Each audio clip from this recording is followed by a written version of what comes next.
Welcome to The Void, a filmmaking podcast where you bring on filmmakers and bring them into the void, the infinite darkness of our office.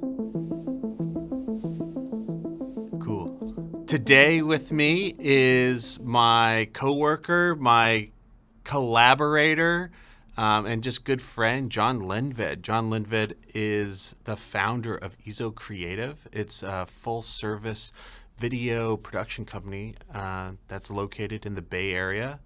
John, welcome to the podcast. Thanks for having me on the inaugural Void. Yeah, I'm feeling a little voidy, you know. I just I just had a lunch, you know, and I always get a little tired after lunch. Yeah.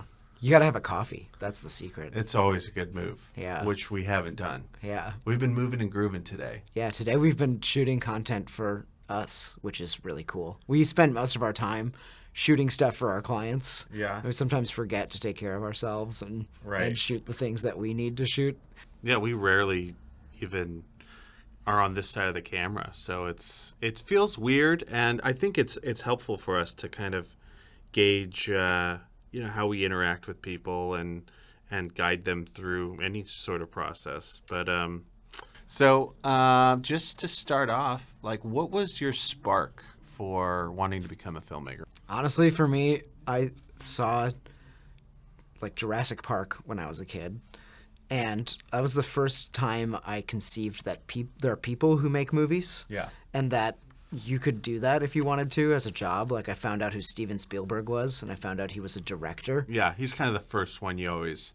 It's like Spielberg or Hitchcock.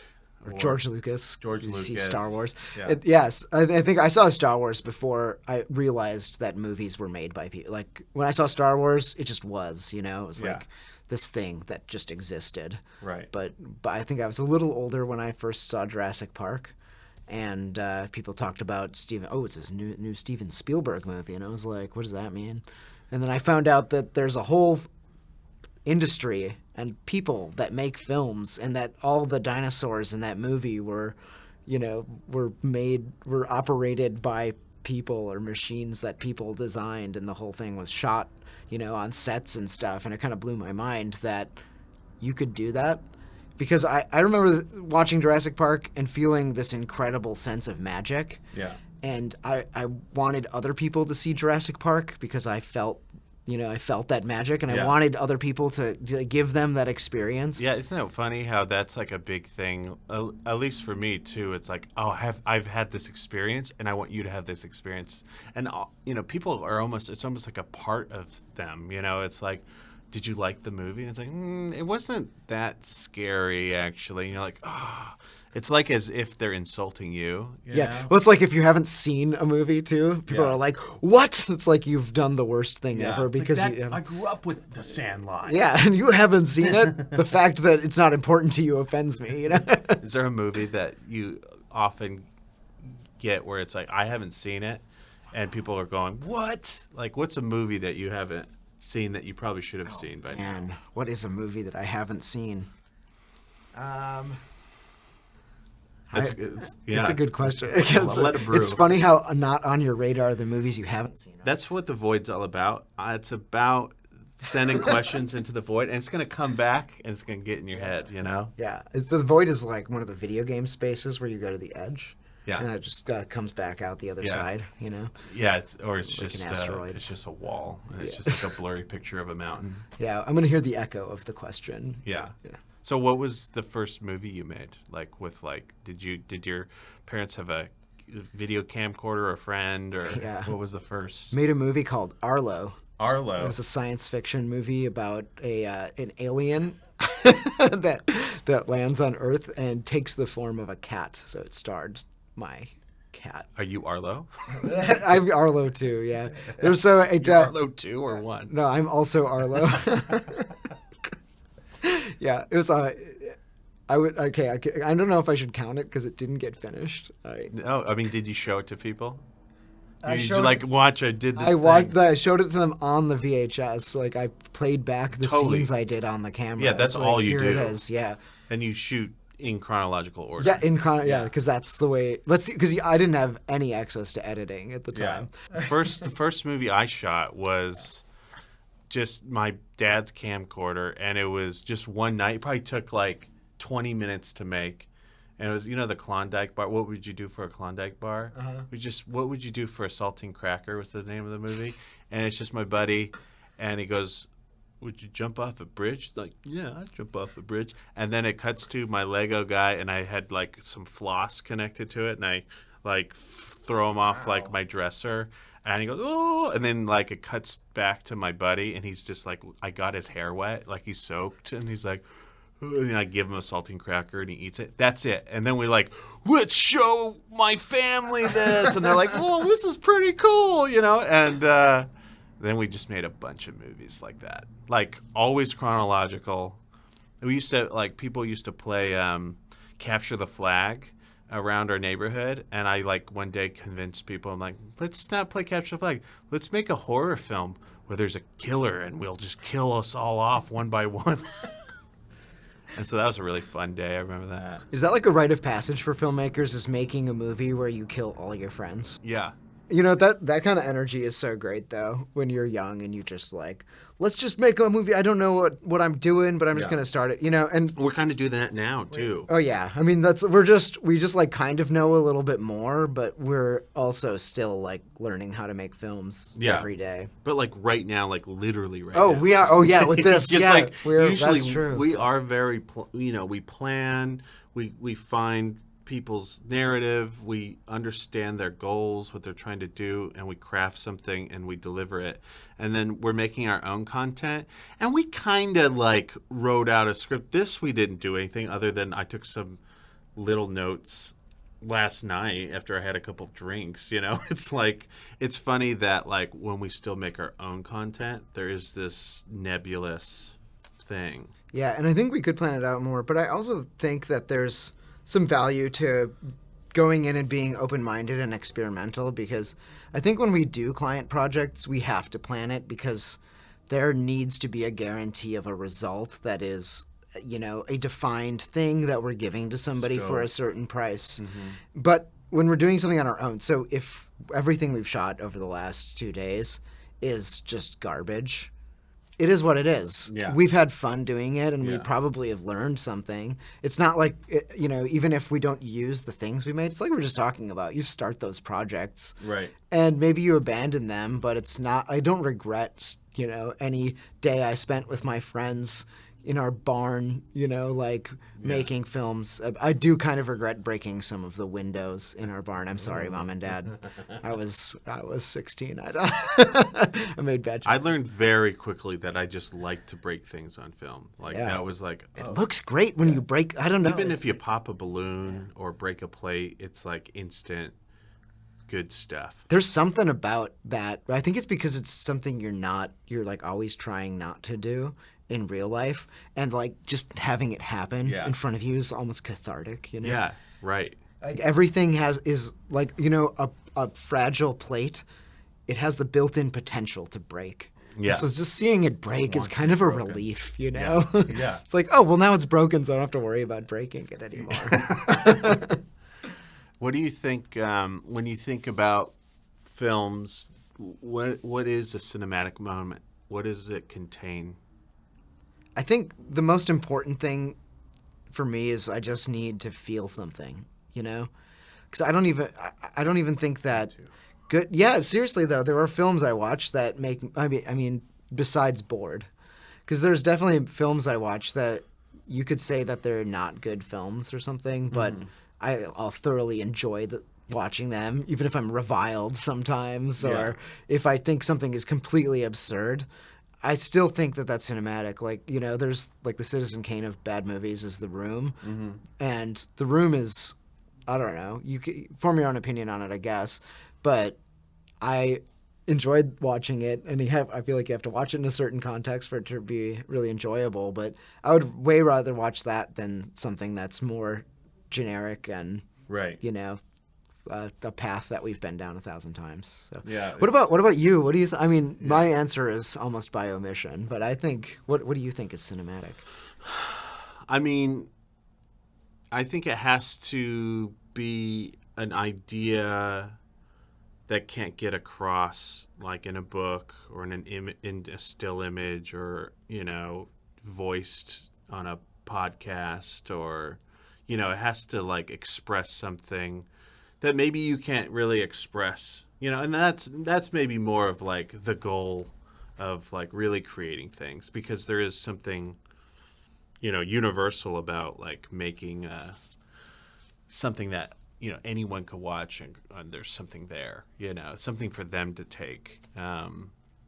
But I think feeling is true. It's just finding that connection. But I wonder, yeah. If I could maybe narrow down and even like join our two ideas a little bit, I would think it'd be like using image and sound to, a unique or whatever, just in its unique ability to make somebody feel something. Right. I think it is really about using the image and sound, because I think like you can use dialogue, but like you said, like dialogue could be delivered in a podcast. Mm-hmm.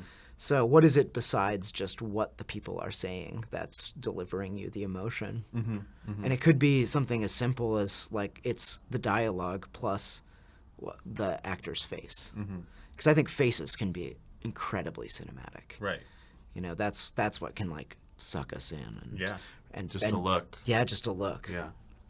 And that's something that's unique. Hope I'm making you feel. Viewers, this is home, not cinematic. Don't worry. We're not. Maybe it is. We've got lights. Yeah. I think it's just lights. Good lighting. Yeah. It's just good lighting. Shallow depth of field. Good my lighting. My girlfriend Stephanie, has this thing about new movies, because she just says it just looks so pretty that I can't get into it. There's something, and she's like, I don't even know if it's like pretty, but there's something lost right now where even like extremely well done, tons of money put in, or there's just this like look. What do you think? Do you get that, or? Yeah, I have a theory about that actually, which is I think it's something that's we're kind of getting to be old folks now. Yes. And I think it's because we grew up with certain expectations of what movies look like. Mm-hmm. I think it's, there's a lot of these things, but like motion, we see motion at 24 frames a second in a film, right. And that looks natural to us, right? It looks right. Mm-hmm. And if you show me like something at 60 frames a second, which if you're not like technically savvy, it just takes away the motion blur, makes everything look smoother. It's probably if you watch sports, those are probably at like 60 frames a second. Well, I think, to me, it ruins the experience of watching something. Like if I go in people's TV settings and I have to turn that stuff off because... Well, even like my stuff was turned off on my TV and we were watching something, you're like, dude, there's something weird about the TV. And I'm like, there might be, but like I turned it off. So there's like this, we are getting these new types of images that we're not used to. So what are you saying about all this? So I was going to say, I think we have something that we associate with like what's cinema and quality and all that stuff. And it's based on when we were young, we'd go to the movie theater and we would see things. And sure, we watched stuff on shitty VHSs, but that was a different, that was kind of like a different expectation. But when we went to a movie, that was one thing. And we saw it, the way that it was projected in the movie theater. But now most people, I think, are watching movies from home, and they've got their TVs, and the TV might be on whatever setting that's trying to maybe optimize for sports or optimize for like a bright room or something like that. And it's giving us a really different image. So to me, my brain rejects that. But I think if I were younger and I didn't grow up watching movies in the movie theater, then... It's all normal. Then it would be normal it's to their me. cinema. Yeah, it's just what the cinematic paradigm is kind of changing. And I think maybe with Steph, she's looking at newer movies, and I think they're shot differently too because people watch them at home. It's all digital, it's all a lot more digital. It's shot digitally, and I think even like the cinematographers are thinking, okay, the person watching this is not going to be in a dark room. I think you look at cinematic images. I think a lot of times they're kind of low in terms of light level. Right. Even the bright stuff isn't that bright. Yeah, it's not, yeah. But when you're made to be seen on a TV or on someone's phone, they might be like literally in the sun watching it on their phone. Yeah. You just have to make the image look different. Yeah. Or it just feels like everyone with digital cameras, it's so much easier to grab the range, and so you're getting all the details in the darks and in the highlights, and you're able to kind of dial it in, but you're also kind of seeing everything. Mm-hmm. And so there is this like loss of maybe negative space or playing with pockets of light, or I don't know. I also just have a thing where it's like, I remember the early days of Netflix. It was like if you watched a dark scene or something that was like mostly maybe a black frame, you would get this artifacting in there, and it was like, I wonder if they are moving it towards, because they can't handle those big chunks of black. Yeah, I remember it would literally be like these squares. Yeah, it was like little squares all around. It's like, I don't know what's in this darkness. What's in the void? Oh. Netflix is not going to like our video podcast. No, they are not. Unless we try and bring up some of the detail in this fabric. And I'm sure. I've just ruined the. It's not fabric. It's not fabric. It's a void. I'm sorry. Let me go to my. Let's see what else we got. Yeah. And also, if you have any questions, feel free. Sure. Oh, here's one. Do you like a cold breeze on you when you sleep? Yes. You do? I sure do. Like, can it be on your face? Yeah. Really? Yeah. Do you oscillate? I used to sleep with the fan on me when I could. Yeah. Because I shared a room with my brother, and at first we only had one fan in our room, Mm-hmm. which of course was my big brother, so it was his fan. Yeah. And I would like try and position my body to just get a little, get some just a of it. little sliver. Yeah. But then, a few years later, my parents were like, okay, you can both have a fan now. Yeah. And I would just sleep every summer night, full blast, just fan on me. Yeah, because I think I was a lot like that, but now I feel like I can't have cold air just coming on my face. Take two? I just can't have cold air just blow. I always have to angle it. Like sometimes I need it to be very particular. Mm-hmm. Like I want a little bit on my feet and a little bit across my body, but I don't want it to hit my face. And I find that, and I wonder if other people have this thing. Like I battle with my fan every night. It's micro. It's like I'm cracking a safe, It's. So I can't have a fan though in my room because Brianna, my girlfriend, she's a cold person, so she'll get cold. She is not emotionally. Just my girlfriend, she's cold. She's cold. We have a water bed. Her side is frozen. Yeah. See, there's the thing. Like, Stephanie doesn't want cold air. So sometimes it used to be that the fan was on the other side of the bed, so it would go across her feet. Her feet's covered, and then it hits me, and it's far enough away where it's not a big deal. I could talk about this for hours. I think it's time for a second podcast. A second? The Night Fan podcast. Yeah, the Night Fan. Yeah. People will think it's one of those white noise podcasts, but they'll be really disappointed. Oh, yeah, you could put this on at night. I'm sure that would be we'll talk beneficial. you to sleep. Yeah. We should add a lullaby segment. Well, maybe the rest of we should just whisper. Oh, we got to get our mics are. Hey, are you going to sleep? Have a good night, John. Hey, what's your question, John? Why do you like movies? You're going to be out of frame. Because they're fun. Okay. Okay. What do I like movies? Yeah, why do you like movies? Like, why movies? Why didn't you become like a musician or like? Was there any other thing? Yeah, I mean, I always liked music, but the problem was I wasn't very good at it. Did you try? Like, what was your first instrument? I think I actually really liked singing and dancing, but a song and dance, man. Song and dance, yeah. I think, and I liked acting actually. I always liked acting since I was a kid. Really? Yeah, it's funny because now I'm like petrified of being like. Really? You couldn't do Yeah. like do you think you could do like a theater thing? You know, I've been thinking about doing something like that because I Really? think I would have a lot of fun. Yeah. But I did. I was in like I was in all sorts of plays and musicals and things like that when I was a kid. Mm-hmm. But I'm just not a very good singer. You know, I wish I was a better singer. I play guitar for fun. I always say I don't really play guitar. I like play with a guitar. I think you play great. No, And you play with people. And I think that's something like I like playing guitar. I don't know. I know like the handful of chords. I did some tabs back in my tabs. day. Yeah, you gotta get those. But like when it comes to like playing with someone else, I don't know. It's like, oh, they're playing in G. I don't know what I can do. But I feel like you have some ways to harmonize and to kind of get in there. But I think music is one of those things where it is really fun, and I love playing music with people. Yeah.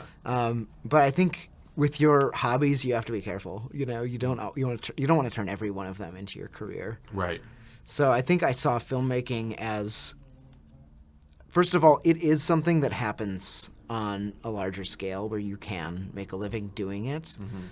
And it's something where I felt like I like enough pieces of the process to want to do it every day. Mm-hmm. I think if, for example, music, if you want to do that as your career, like especially when you start out, you're going to spend a lot of your time making and recording your music. Mm-hmm. But you also spend a lot of time like trying to just book your gigs and get people to listen to you. And I guess you have to do that as a filmmaker too. Yeah. I guess it's basically the same thing.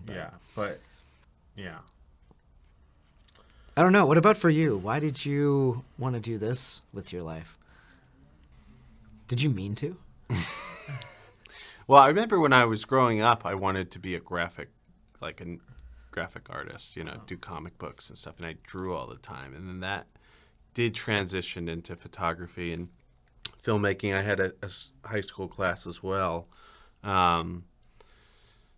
But, I mean, I still feel like, am I doing the right thing? Like, is this what I should be doing? I mean, I taught for a while, but I was teaching filmmaking. I was teaching photography. I do like images. I like light. I like thinking about cinema. I like watching films and on both just, a feeling level, but also a technical level and analyzing, stories in general.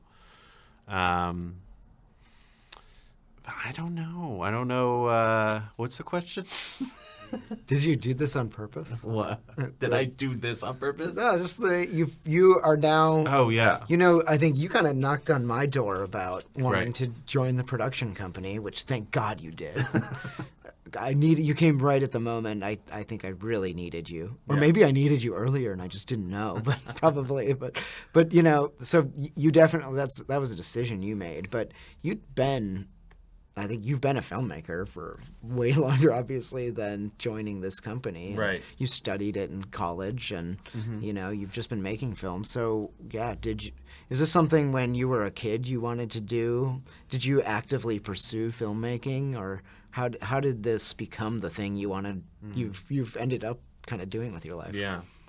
I grew up in a Christian household, and it was all Jesus, right? Just Jesus, Jesus, Jesus, going to church on Sunday. And as I started doubting pretty early or late, I don't know it depends on who you talk to. But, probably when I was 11 or 12, maybe some little sparks earlier than that. But for me, I was so far in that it took me 3 or 4 years to really decide how to I don't believe in this. And I've thought about this a lot. I think in that transitionary period is also when I started thinking about photography and filmmaking. And so in a way, I feel like I was spiritual. I was really felt like I believed. And so as I kind of had to deal with the realization that God isn't real, and I'm kind of transitioning out of that life, because there was a thought of becoming a minister. I was going to go to seminary. My grandpa was going to, pay for my college to go to seminary. And as soon as I kind of was like, oh, I'm not going to do that. Like, I that would be a lie. I feel like my spirituality transferred into creativity, and it became very creative and started really creating a lot. I made a lot of movies, took a lot of photos. Like, it just kind of all went into that. And so, yeah. And then my grandpa's like, well, I'm not going to pay for your college. And so I was like, well, then I'm going to film school, like became the heathen I really needed to be, And so, like, I think it's just a way. I also used to really have a fear of words. I think I've gotten over that quite a bit, but I used to stumble a lot around my words, and I used to think I wasn't a good writer. And so I thought, I can get my ideas across visually. Like, that's my language, is being able to show people things and put things in a frame to get an idea. So that was like my this is what I'm good at, So maybe that has something to do with it. Yeah, I think that was part of it for me too, honestly, is just that I felt like I was kind of good. I don't think I'm a really good filmmaker, but You I are was a good filmmaker. We're dealing with we're going to deal with the void. We're dealing here. with the void. The void in you. Yeah, the void in each of us. No, it's okay. No, but I felt like it was something that came more naturally to me, and that I just felt right when I was doing it. Yeah. It's like I don't know what advice I would give to anybody if they want to make films or anything like that, but other than just go make films. We were talking about, you used to be afraid of your words, of writing and speaking, and I actually had a really similar thing. I loved writing when I was a kid, and I would write books. And I wrote a comic book and stuff. Yeah. And I think it was great when I was a kid because I had no worries. I didn't care what anybody thought of it. It was just fun to make. And I think we went through this period where which I don't know if I'm not out of it, but you care a lot more about what people think about your work. Mm-hmm. And like they're going to think less of you if your work isn't good or something like that. And it really hindered me even wanting to start writing anything because I felt like I had to write something great or else I was, I don't know, wasting my time or just, I would be guilty of all the crappy writing that's out there, that gets judged all the time, and I just didn't want to be one of those crappy writers or something like that, so I just didn't even do it. And, we went through the pandemic, and one thing that you suggested during that was starting a writing group. Right. Where we would just write a few pages every week, and we'd bring them, and then we'd read each other's pages and talk about them. Yeah. And that was awesome because that took away, well, first of all, it gave me like a deadline, which was big, but I think it really did take away a lot of my anxiety of just having somebody read something I wrote. And it got to the point where instead of being afraid of it, I just became excited every week that somebody was going to actually like read the pages I was writing. And it didn't matter if they weren't like perfect. I think I really grew a lot as a writer during that time. Me too. And I also just loved getting to read what other people wrote. Mm-hmm. It was just really freeing and fun, and it was kind of like a serial. It was like like what happens this week and then it's all our different worlds. And it's like what, so it was fun to and I needed that too. I knew that if I was going to really do something, I needed kind of accountability and know that I'm going to John's backyard and I better finish these pages in the next couple days, So, that was huge for me. Actually thinking about it, I wasn't afraid of words when I was pretty young. And then something did, happen in middle school, high school, bad teachers or, just someone saying something or I don't know how it closes up, how these kind of things where, things you really enjoy, and then you get like to the point where you're like, I have to be at a certain level in order to do them. To reverse that kind of behavior is super hard. Yeah, it is. Well, and I think that there's this whole thing in our culture of So we were talking about music earlier, right? Mm-hmm. Where it's, well, if we listen to music now, we listen to some professional who's recorded music usually. Right. And I think that's great. You have people who are able to stretch the bounds of even what's possible musically, and it's wonderful. But I feel like there's this missing piece of, we all used to create art for each other all the time. Yeah. Not like in my life, but like when, as people, Where you just like, oh, we only have one picture in the house, and I look at it every once in a while, but we don't have a radio, so we're going to sing songs. Yeah.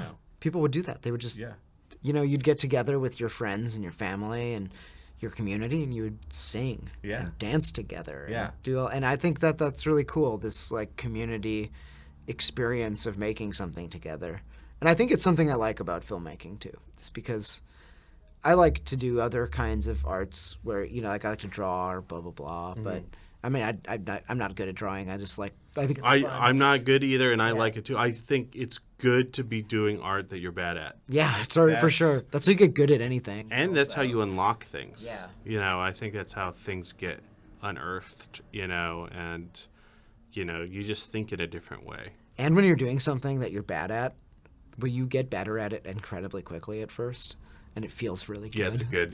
And then it really becomes a grind. Yeah. Well, that was our podcast. This is The Void. We like to end The Void in a very special way where we just scream a little into the void. Are you down? Yeah, let's scream. All right. I don't know how to scream in the void. Let's do it. Okay. 1, 2, 3. That felt good, didn't it? All right. And that's a wrap.